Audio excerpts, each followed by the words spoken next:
Hop, bonjour Yannick. Bonjour Thomas, est-ce que Ah, vous ça y est. m'entendez? Là, on t'entend bien, là. C'est Bien. parfait. Très bien. Alors je vais baisser. Hop. Ça Voilà. fonctionne? Oui. Très bien. Bonjour à toutes et à tous. Désolé pour ce problème technique, je ne sais pas ce qui se passe, Non, mais pourtant mon on va audio y est bien arriver. activé. Donc ça aurait dû fonctionner, mais j'ai un problème visiblement de micro. Non, mais c'est pas grave. Alors, Alors, le DC1, c'est quoi? Alors déjà, si on a envie de passer à la commande publique, c'est quoi cette démarche qu'il faut faire au début? alors il faut se déclarer en tant que candidat, c'est la première chose, hein, puisque quand on fait appel enfin quand on veut remporter un marché public, on doit faire acte de candidature. C'est la première des actions à mener.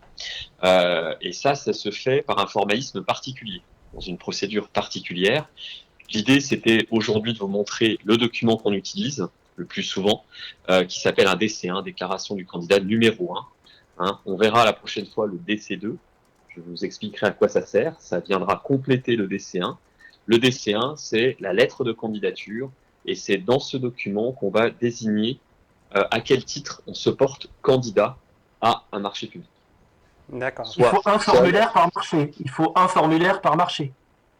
Alors là, c'est un formulaire qui peut toucher plusieurs marchés, plusieurs lots d'un même D'accord. marché en fait. Hein. D'accord. On verra si c'est un marché qui est alloti, c'est-à-dire par Hum, exemple, on a un premier lot, c'est impression de brochure, et le deuxième, c'est enfin conception de la brochure au premier lot, deuxième lot, édition des brochures.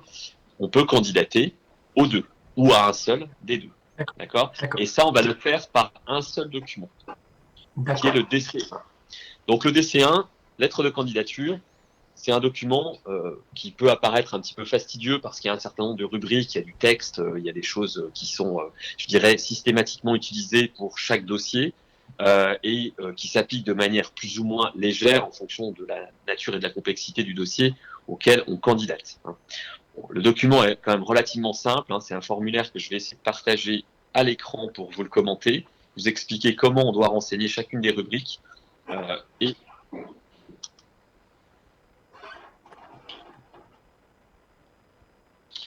voilà, si ça fonctionne, vous devez voir, je pense désormais à Ça va l'écran, arriver. Voilà, c'est bon. C'est bon là.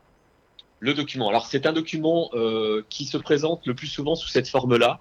Il peut Hum, aussi être avoir été modifié par le pouvoir adjudicateur, c'est-à-dire l'acheteur public, qui peut tout à fait avoir utilisé sa charte graphique avec un document à son effigie, avec son logo, etc. Mhm. Et il peut vous proposer un modèle de hum. lettre de candidature à utiliser.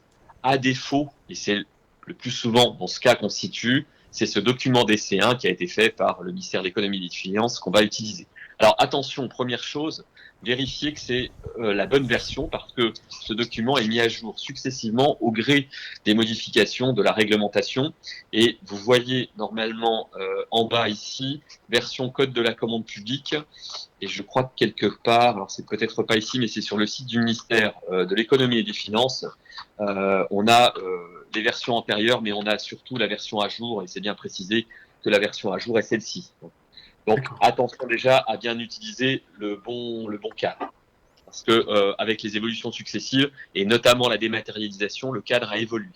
Donc ça, quelle que soit la commande publique qu'on fait, on va aller le trouver sur le ministère de l'économie et des finances ou c'est la personne qui lance l'appel de marché qui te le fournit? En fait, soit la personne qui lance l'appel d'offres va donner un document en pièce jointe qu'elle va demander d'utiliser, Ouais. qui sera un autre document que le DC1, soit si elle utilise le DC1, elle va simplement le nommer 1000 en DC1. disant qu'on peut le trouver facilement sur le site du ministère de l'économie et des finances, D'accord. par facilité. Donc c'est dans 99, allez 90% des cas, on va se trouver dans cette situation dans laquelle, dans l'avis de marché ou le règlement de consultation de l'appel d'offres, l'acheteur public va spécifier qu'il vous invite à télécharger le DC1 et à le renseigner à partir de celui qui se trouve sur sur le site du ministère de l'économie et des finances. Donc c'est ce document-là que vous allez devoir renseigner. Ok. Alors, le document, bon, la première partie, là, on a un petit préambule hein, qui rappelle un certain nombre de choses, et notamment qui rappelle que le document peut être commun à plusieurs lots lorsque le marché est alloti. Que veut dire l'allotissement d'un marché? C'est ce que j'évoquais rapidement tout à l'heure. Un marché alloti, c'est un marché qui va être séparé en plusieurs lots et qui va pouvoir faire l'objet de plusieurs marchés attribués à différentes entreprises si sur chacun des lots, les attributaires sont des entreprises différentes. Par exemple, conception d'une brochure, lot 1, édition de cette brochure, lot 2.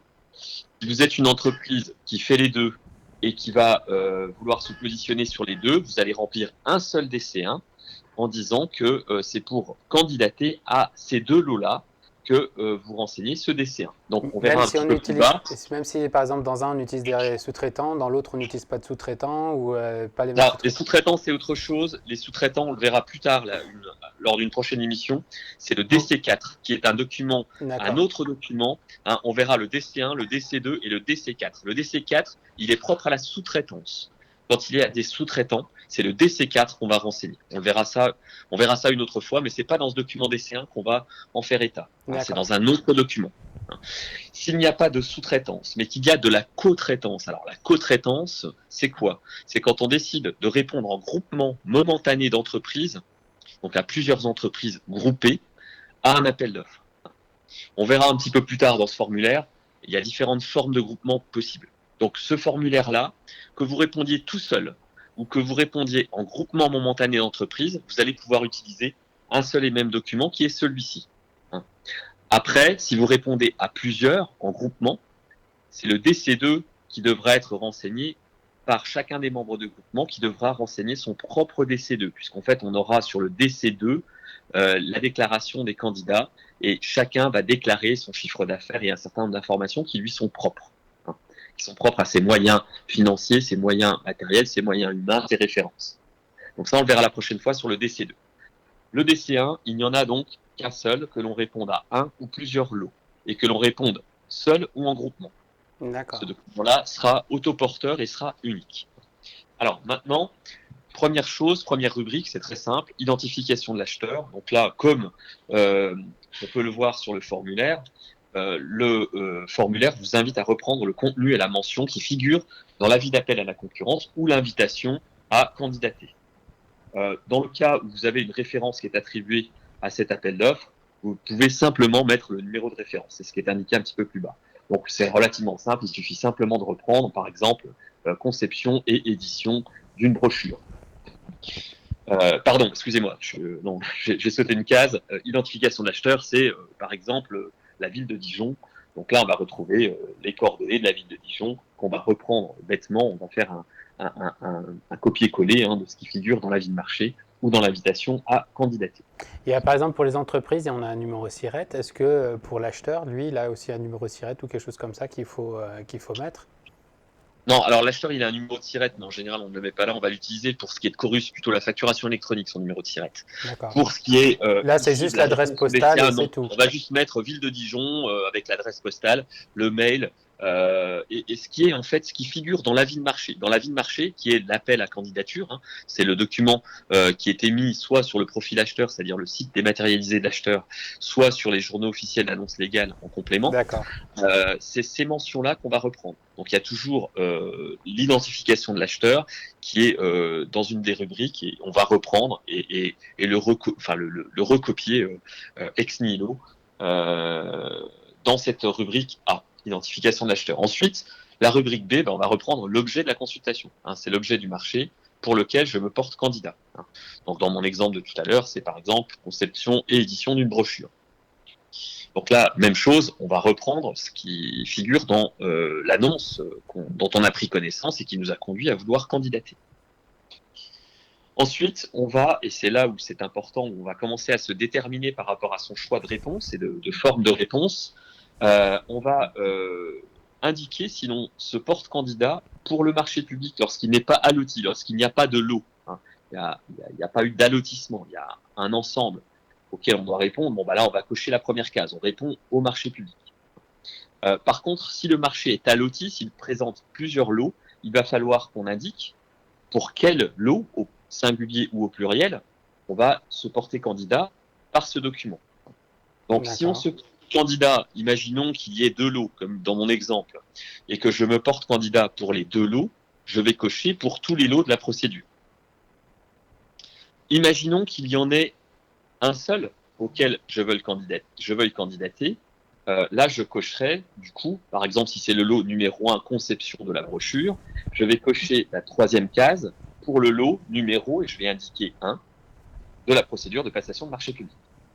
Et s'il y a plusieurs lots, imaginons qu'il y ait 5 lots et que je ne réponde qu'à 2, je vais mettre, par exemple, pour les lots numéro 1 et 3. Donc c'est vraiment là, c'est dans cette partie objet de la consultation, la rubrique C, que je vais à la fois cocher et ensuite indiquer, renseigner les numéros des lots pour lesquels je décide de me porter candidat par le biais de ce document. Donc jusque-là, c'est pas très compliqué. Encore faut-il avoir décidé, après avoir analysé le marché en question, à quel lot je veux me porter candidat.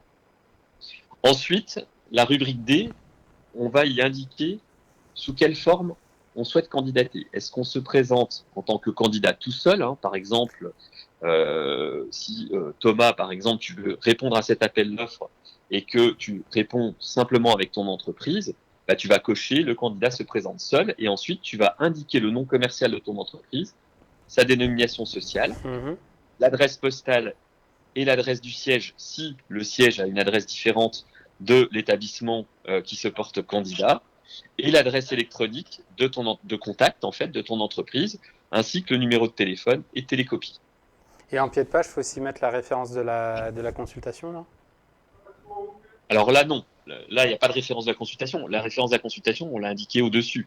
On l'a indiqué dans la rubrique B. Et en Objet de la dessous, il y consultation. a marqué au pied de page, en bleu clair. Là, il faut la remettre ici? Alors, c'est pas, oui, alors c'est pas obligatoire, mais oui, effectivement, en général, alors quand l'acheteur vous fournit le document qu'il a pré-rempli, parce que ça peut arriver aussi, l'acheteur peut avoir pré-renseigné le DCA en ayant déjà indiqué la rubrique A et B D'accord. qui Ok. concerne son marché. Et là, souvent, ce qu'il fait effectivement en pied de page, il met la référence de la consultation pour laquelle il se porte candidat. Vous D'accord. pouvez, et vous avez intérêt aussi, vous, effectivement, à mettre en pied de page la référence de la consultation, ce qui permet de la retrouver sur les 4 parties de ce document d'essai. D'accord. Si vous ne le mentionnez pas, ça ne sera pas un motif de rejet de votre candidature. Alors ensuite, donc sur la partie candidat, on voit qu'il y a une alternative là. Soit tu te présentes seul et tu fais acte de candidature en tant qu'entreprise toute seule. C'est la première case qu'il convenait de cocher que je viens d'indiquer, qui va jusqu'au numéro de SIRET qu'il faudra que tu indiques de ton entreprise. Si tu es une entreprise étrangère, tu vas candidater avec un numéro d'identification international et européen, comme c'est indiqué. Sinon, l'entreprise française va indiquer son numéro de SIRET en dernière rubrique. Donc ça, c'est la première option. La deuxième, c'est si tu C'est réponds juste un en petit truc, comptant. c'est ICD, c'est quoi?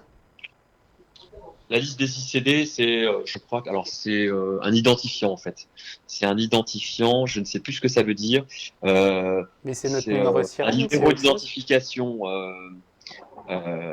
Je crois que c'est un répertoire international en fait, D'accord, ok. qui liste un certain nombre qui renvoie à des nomenclatures de numéros d'identification en fonction des pays dont on provient. Ok, donc ça c'est que pour Donc c'est un les... acronyme, je crois que c'est un acronyme anglais, ICD, D'accord, Identification, je sais plus ce que ça veut dire exactement, mais effectivement ça renvoie à une base qui donne des nomenclatures de numéros d'identification valables en fonction du pays dont on est membre.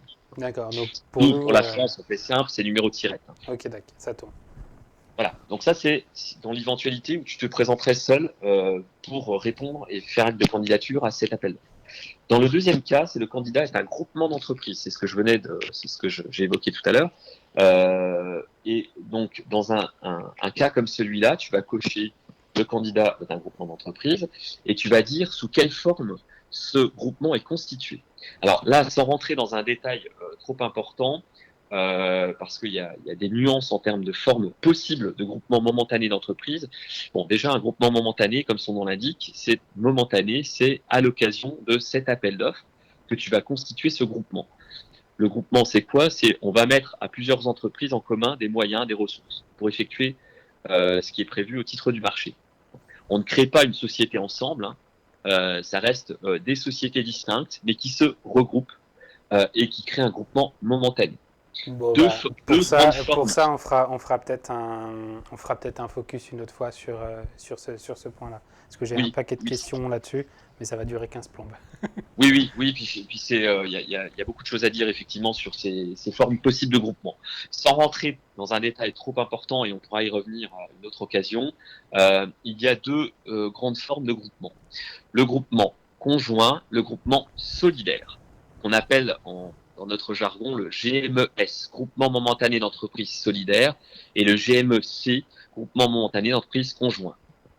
Donc, ça veut dire quoi concrètement? Ça veut dire que quand on est solidaire, chacun est solidaire à l'égard du client final de la bonne exécution du marché. Et si il y a un des membres qui est défaillant, ceux qui subsistent doivent se substituer à ce membre défaillant pour assurer l'exécution du marché comme il était prévu qu'il s'exécute avec le membre qui a été défaillant. D'accord. Hein. Autrement dit, c'est la forme la plus engageante pour les entreprises parce que ça veut dire que si vous vous groupez avec des partenaires sous cette forme-là, en cas de défaillance d'un de vos partenaires, c'est vous qui resterez en place, qui devrez trouver des solutions pour terminer le marché sans cette entreprise défaillante, évidemment, mais en trouvant une solution à sa place, à vos frais et risques, dans le même coût et dans le même délai que le marché qui a été passé avec le client final. Donc pour le client final, le client public, c'est la panacée, hein, c'est la forme la plus la plus Sécuritaire. sécurisée effectivement qu'il soit, puisque il a l'assurance que tant qu'il y a un survivant parmi les membres des groupements, son marché sera mené à terme au prix, en qualité et aux conditions de délai qui étaient prévues au marché. D'accord. Autre forme opposée de celle-ci, c'est un groupement d'entreprises conjoint. Ça veut dire que chacun n'apporte que sa partie, que ses compétences, que son champ d'intervention. Si par exemple, tu te groupes toi avec un imprimeur et que tu ne l'es pas et que toi tu es simplement concepteur ou infographiste, bon bah toi tu ne feras que l'infographie et puis l'imprimeur ne fera que la partie imprimerie. Hein. Et si lui a une défaillance ou s'il y a des problèmes sur sa partie, tu ne seras pas engagé solidairement, contrairement au groupement solidaire. Par contre, pour le client, c'est un problème parce que ça veut dire qu'en cas de défaillance d'un des partenaires, ça sera au client de trouver une solution pour se substituer au partenaire défaillant. Ça ne sera pas à toi, membre du groupement.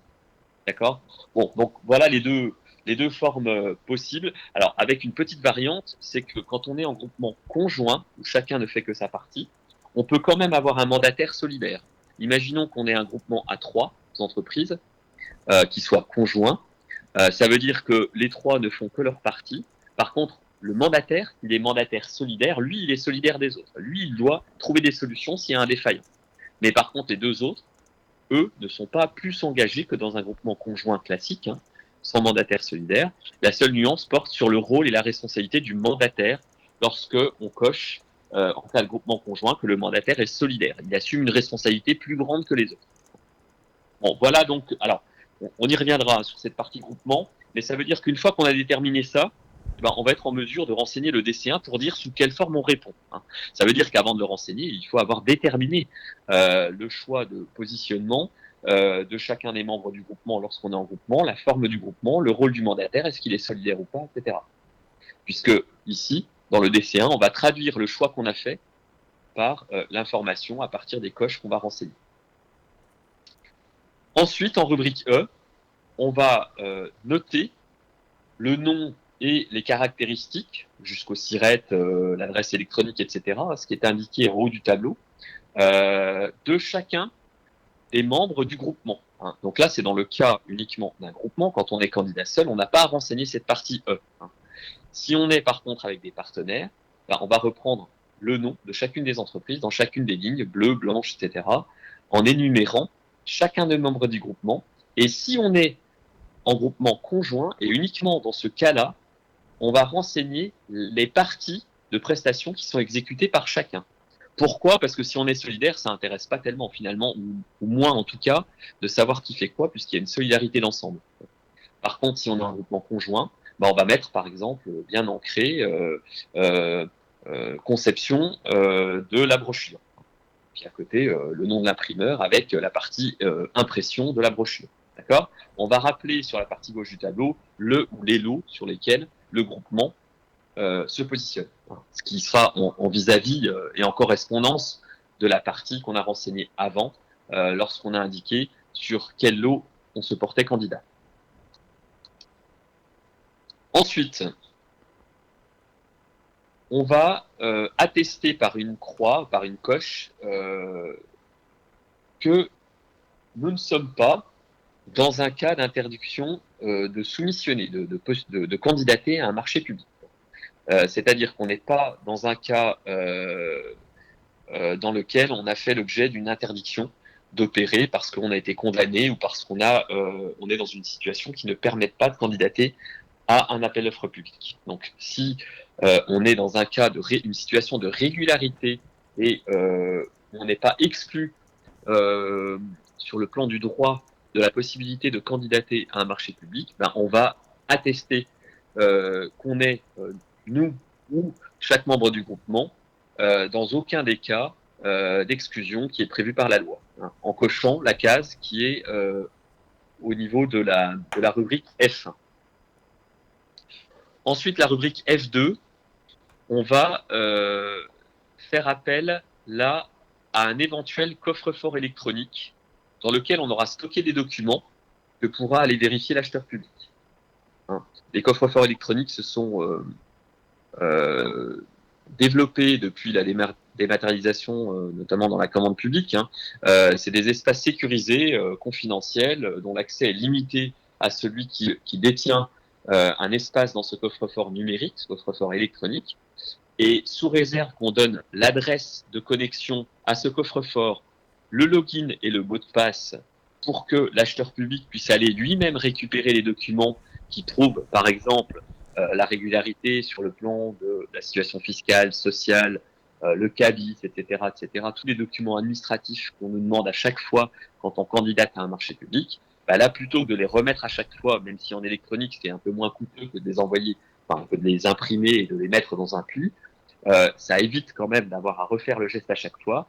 Et là, si on a stocké ça dans un coffre-fort électronique, on va indiquer l'adresse internet du coffre-fort électronique à l'acheteur et lui donner les renseignements pour y accéder, c'est-à-dire le login et le mot de passe.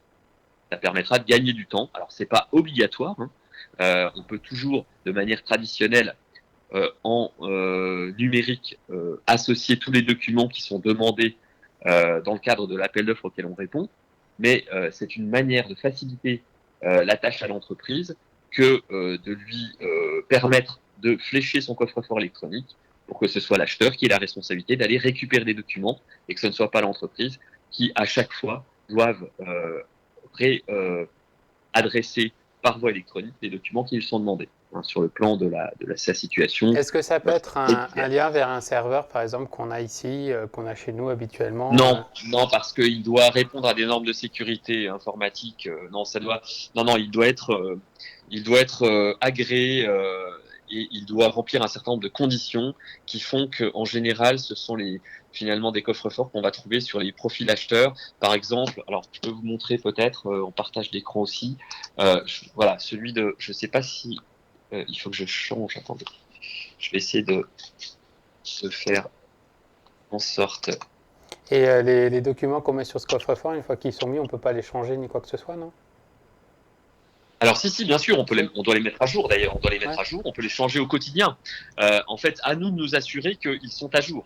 Parce que si on flèche effectivement l'adresse qu'on est en train de candidater à un appel d'offres et que au moment où l'acheteur va retirer les documents, ils ne sont plus à jour, bah là ça posera un souci, évidemment. Donc c'est à vous, oui, donc du coup, en gros, assurer qu'ils sont maintenus à jour. En gros, si tu passes ton temps à répondre à plein d'appels d'offres régulièrement, etc., tu fais un lien qui est commun à tous les acheteurs et puis que toi, tu as juste à mettre à jour ce truc-là et tous les acheteurs peuvent y aller dessus. Ok. Exactement. Ah, je ne comprenais pas trop l'intérêt. ça t'évite de multiplier à la fois les endroits où tu vas stocker tes documents, Ouais. d'augmenter les risques que ce que tu y stockes ne soit pas à jour, parce que comme je disais, ça suppose de tenir à jour les documents qu'on y stocke, sinon on prend le risque effectivement qu'au moment où l'acheteur va récupérer les documents, il ne soit pas et que finalement le dossier soit pas satisfaisant. Mm. Et à cette condition-là, c'est quelque chose qui peut être très très intéressant. D'accord. Mais c'est encore quelque chose qui doit nous coûter bonbon, non? Ça ne coûte rien du tout. C'est D'accord. gratuit. Non, c'est totalement gratuit. Alors, j'ai un petit souci sur le partage d'écran. Excusez-moi, je n'arrive plus à trouver où je peux changer.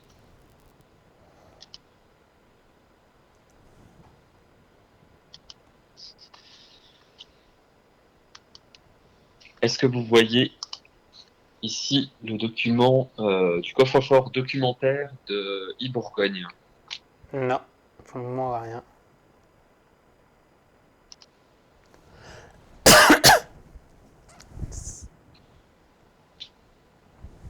Alors, je comprends pas. Non, mais sinon, c'est pas grave. On refera un petit point la semaine Bon, prochaine sur le coffre-fort. ok, pas de souci. On pourra faire un zoom sur le coffre-fort. À titre d'information, en fait, c'était vous dire que sur territoire numérique, en fait, on a la possibilité d'opérer ce stockage de documents dans un coffre-fort numérique, qui est Ah, gratuit génial. à Ouais, partir du d'accord. moment où on a créé un compte, il n'y a aucun problème. Voilà. Alors, ensuite, je reviens sur le document DC1 et on a presque fini. Ensuite, on va avoir une rubrique F3 sur les capacités. Mhm. Alors, les capacités, c'est quoi? C'est des choses qu'on va retrouver de manière plus détaillée sur le DC2, le document que je commenterai la prochaine fois, qui va donner individuellement, lorsqu'on est en groupement, pour chacun des membres du groupement, ces caractéristiques en termes capacitaires liées à l'entreprise. C'est à partir de ces éléments-là que on va et des informations qui y figurent que l'acheteur va pouvoir vérifier l'aptitude de l'entreprise ou du groupement d'entreprises, au travers des aptitudes de chacun de ses membres, à satisfaire les besoins du marché. Donc, en fait, là, de deux choses l'une, soit je coche le formulaire DC2 et je renvoie au DC2 qui sera également joint à mon dossier de candidature qu'on détaillera la prochaine fois, soit l'acheteur m'a demandé en lieu et place du DC2 dans son avis de marché, dans sa lettre d'invitation à Mhm. candidater, d'autres documents liés à la capacité, auquel cas je vais cocher les documents établissant ces capacités tels que demandés dans le document de la consultation. Et je les fournirai en annexe. Le plus souvent, c'est le DC2 qui va permettre de de remplir la fonction de renseignement des éléments relatifs à la capacité de l'entreprise. Donc ça, on le détaillera la prochaine fois. Là, à ce stade du DC1, il s'agira dans la plupart des cas simplement de cocher le formulaire DC2. C'est-à-dire que, en fait, par cette coche, on va renvoyer à un autre document qui figurera et qui constituera avec ce DC1 le dossier de candidature. Ensuite, lorsqu'il y a eu un groupement d'entreprises, et uniquement dans ce cas-là, si on est une entreprise toute seule qui répond, toutes ces rubriques-là sont sans objet, mais enfin pas toutes, mais celle qui, la G est sans objet, qui désigne le mandataire, et celle qu'on a vue avant sur la E, identification des membres du groupement, ainsi que la D, elles sont, enfin la E, pardon, parce que dans la D, on va dire si on répond seul ou en groupement. Si on a répondu en groupement, on a la D'ailleurs, E. dans la D, il marque numéro SIRET à défaut, etc. En fait, c'est pas là où on indique le numéro SIRET, c'est plus bas. Remonte un peu en D. Non, non, Voilà. c'est là, non, c'est pas plus bas, c'est en dessous. Ah J'ai un d'accord, peu y a pas compressé de ligne, mais l'espace. on le met. J'ai compressé l'espace pour que ça tienne sur un fichier un Volumineux. peu moins long, mais c'est bien ici en dessous, après la liste des ICD, qu'on va mettre son numéro de SIRET. D'accord, ok. Voilà, en Ok, direct, là, je sais pas si vous voyez, mais normalement, il y a un peu plus d'espace, comme je viens de ok. l'aménager ici. Bon, d'accord. Voilà, donc, pour synthétiser, là, si je me suis présenté seul et pas en groupement, Mhm, je n'ai rien à mettre dans la rubrique E. mhm. Je n'ai rien non plus à mettre dans la rubrique G. D'accord? Puisque D'accord. ça me concerne la E et la G. C'est écrit après la dénomination de la Mhm. rubrique, ne concerne que les cas de groupement d'entreprises. Mais quand ces Donc, cas-là, sur un formulaire comme ça, quand tu n'as rien à remplir parce que ça ne te concerne pas, faut le laisser blanc ou faut le barrer? tu laisses blanc. On le Tu laisse laisses blanc? blanc, tu peux mettre sans objet aussi, mais tu peux laisser blanc, l'acheteur ne s'en offusquera pas, il n'y a aucun problème, puisque c'est en cas de groupement, hein. Il verra bien, puisque tu auras coché que tu te présentes seul en tant que candidat ici. Donc là, il n'y a pas d'ambiguïté sur le fait que ton dossier sera complet, puisque tu n'auras pas eu à renseigner les rubriques qui sont de fait sans objet. D'accord, Donc soit tu mets sans objet en l'écrivant dans le document, soit tu ne mets rien, ça reviendra exactement au même. d'accord. Mais il faut surtout pas barrer. Non, tu peux barrer. C'est une perte de temps un peu inutile et c'est pas vraiment l'usage. En Non, mais général, c'est parce que moi, on ne renseigne pas. souvent j'ai On le fait l'habitude ça. justement de les zones qui ne concernent pas de barrer un grand coup. Comme ça, au moins visuellement, je sais que j'ai pensé à le remplir et que ça a été traité, quoi. Parce que quand je laisse blanc, ça peut être après un oubli ou je ne sais quoi. Tu peux le faire. Si c'est plus pratique pour toi, si ça te rassure, tu peux le faire. Si tu ne le fais pas, ça ne sera pas un motif pour écarter ta candidature, évidemment. D'accord, ok. Donc, on était à la rubrique G, hein, on a presque Oui. fini. Dans le cas d'un groupement, il faut désigner le mandataire. Je l'évoquais tout à l'heure. Je disais qu'il pouvait être solidaire, ce mandataire. Le mandataire, c'est qui? Même s'il n'est pas solidaire, c'est l'entreprise qui va jouer le rôle de l'interlocuteur vis-à-vis du client. Hein. C'est celui qui sera vraiment le représentant du groupement. Il aura à gérer la relation avec le client. Donc là, on va le désigner et on va dire qui est ce mandataire. Hein. Donc si c'est toi, si c'est ton entreprise bien ancrée, par exemple, qui décide d'être mandataire du groupement, ben là, tu vas reprendre la dénomination commerciale de ton entreprise. Tu vas reprendre, comme tout à l'heure, hein, ça sera la même chose, l'adresse postale, l'adresse électronique, numéro de téléphone, numéro de SIRET du mandataire. Ok. Et on a terminé. Ah bah oui, on a presque C'est pas fini, si oui. compliqué. Alors, à retenir, hein, c'est que avant de le renseigner, il faut savoir déjà, quand il y a plusieurs lots, à quel lot je réponds. Mhm. Première des questions, pardon, à laquelle il faut répondre avant de se lancer dans la rédaction du DCA. Deuxième chose, savoir si on répond tout seul ou avec des partenaires dans le cadre d'un groupement. Et si on répond dans le cadre d'un groupement, savoir quelle forme on lui donne, solidaire ou conjoint. D'accord. On y reviendra, comme on l'a dit, je pense que ça peut être une thématique intéressante, le groupement, parce qu'il y a pas mal de choses à dire sur toutes les nuances qu'on peut trouver dans le cadre de la constitution d'un groupement. Mais là, ce qu'on peut retenir, c'est que effectivement, avant de remplir ce document, il faut avoir statué sur ces questions-là. D'accord. Sinon, on ne sera pas en mesure de renseigner correctement, puisque on ne sera pas en mesure de savoir ce qu'il faut répondre sur certaines des rubriques, notamment sur la forme du groupement, solidarité ou pas, etc. Voilà, c'est à peu près les seules choses, je dirais, à retenir au-delà des renseignements eux-mêmes. Si on a des doutes, d'ailleurs, le site du ministère de l'économie et des finances donne également, si vous tapez DC1, vous allez trouver sur le site du ministère de l'économie et des finances la notice en question que je vous ai présentée et également une notice explicative qui aide à son renseignement et qui explique à quoi servent chacune des rubriques et ce qu'on doit y faire figurer. Hein, si vraiment le sous-titrage là des rubriques n'est pas suffisant, vous pouvez aller télécharger la notice d'aide au renseignement, notice explicative, à partir de laquelle, a priori, vous n'aurez aucune difficulté à renseigner correctement ce document. Et Et, j'ai deux questions d'internautes. Alors, c'est très terre à terre. C'est la première, est-ce qu'on peut le remplir à la main ou il faut impérativement que ça soit fait par ordinateur? on peut le remplir à la main. On n'en a pas parlé, mais alors, on est dans la dématérialisation aujourd'hui de toutes les procédures, à partir de 40 000 euros. Donc ça veut dire qu'il faudra de toute façon l'envoyer par voie dématérialisée, hein, si on est dans une telle procédure. Dans ce cas, même si vous l'avez écrit à la main, vous le scannez et vous l'adressez, il sera tout à fait recevable. Il y a aucune contre-indication. J'ai des clients ou j'ai des dossiers sur lesquels j'ai vu encore récemment des dossiers renseignés à la main, scannés et adressés. Et Ce document, d'ailleurs, au passage, n'a pas à être signé. voilà, Donc, ça c'était la deuxième question. Est-ce qu'il faut parapher et signer les documents qu'on fait ou non, pas? non, non, il ne faut pas le parapher ni le signer. Il n'a pas à être signé. Je rappelle au passage que s'il était S'il devait être signé, il faudrait le signer électroniquement avec un certificat de signature électronique. La signature manuscrite ou le scan de la signature manuscrite n'ayant aucune valeur. Je le répète, j'ai déjà dit, je le répète, il y a encore beaucoup de mauvais usages dans la matière.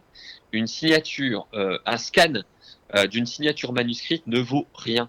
Et Parce ça que peut ça être un n'assure motif, pas ça, l'intégrité et la conformité, l'authenticité du document. ça peut être un motif de refus d'acceptation de dossier? Alors oui, si c'est un dossier, pas pour le DC1, puisque je l'ai dit, le DC1 n'a Oui. pas à être signé, hein. Mais pour un document qui serait à signer et dont il serait prévu explicitement dans le règlement de consultation que l'entreprise doive le signer, qui serait remis par voie électronique, s'il n'était pas signé électroniquement, oui, effectivement, on pourrait considérer que le dossier n'est pas conforme, hein. Alors maintenant, il y a généralement des acheteurs publics qui sont quand même assez indulgents et qui vont demander à l'entreprise, au titre d'un droit de rattrapage, de renvoyer le document signé. Mais attention, c'est pas une obligation de la part de l'acheteur, c'est un droit qu'il a de faire en sorte de vous rattraper. Et c'est pas systématique. S'il décide de ne pas le faire, il est dans son bon droit et vous ne pourrez rien dire. Vous ne pourrez pas contester. Donc, D'accord. effectivement, il vaut mieux être vigilant. Et quand il y a un document ou plusieurs documents qui doivent être signés, soyez attentifs à ce qu'ils le soient bien, hein, pour qu'on ne puisse pas considérer que votre offre est non conforme. Votre candidature, là en l'occurrence, est non conforme. Ok, eh ben, merci beaucoup. Ah oui, et dernière question, c'est comment, c'est pareil, bon, ça ne concerne pas le DC1, mais comment on reconnaît un document qui a été signé électroniquement? Alors, bah, ça, il y a des outils qui permettent de le. Alors déjà, enfin, il y a plusieurs choses. Il y a des outils informatiques, hein, soit au travers des plateformes de dématérialisation, qui sont des outils de vérification de signature. On y charge le document signé et ça permet, il y a une checklist de vérification qui est faite et ça vous donne un diagnostic qui valide la conformité de la signature. Ça, c'est accessible de n'importe qui, c'est gratuit, c'est... Oui, tout à fait. On pourra à la limite le présenter la prochaine fois, hein, si vous le souhaitez, sans problème. Sur Territoire Numérique, il y a un outil de vérification de signature électronique. Alors ça, c'est un des moyens. Un autre moyen, c'est d'aller directement aussi scruter en fonction de la forme du fichier, si c'est un PDF, si c'est un Word, si c'est un Excel, parce qu'en fait, on peut signer tous ces formats-là de fichiers. On va pouvoir reconnaître sur le fichier par une cocarde et interroger par cette cocarde la signature pour aller vérifier si elle est authentique. C'est aussi une manière de le faire qui est, je pense, un petit peu moins complète sur le plan technique, mais qui est aussi une manière de vérifier si la signature est valable. Et si elle ne l'est pas, on verra en général avec une croix rouge le fait que la signature n'est plus valable, n'est plus valide. Soit parce que le document a été modifié entre-temps, entre sa signature et le moment où vous en avez pris réception, soit parce que le certificat de signature aura dysfonctionné ou que il y aura eu un problème au moment de l'acte de signature qui fera qu'il n'est pas réellement signé avec un processus complet de signature qui aura été satisfaisant. D'accord, eh ben, merci beaucoup en tout cas Yannick. Je t'en prie. À bientôt. À Au revoir. bientôt. Au revoir.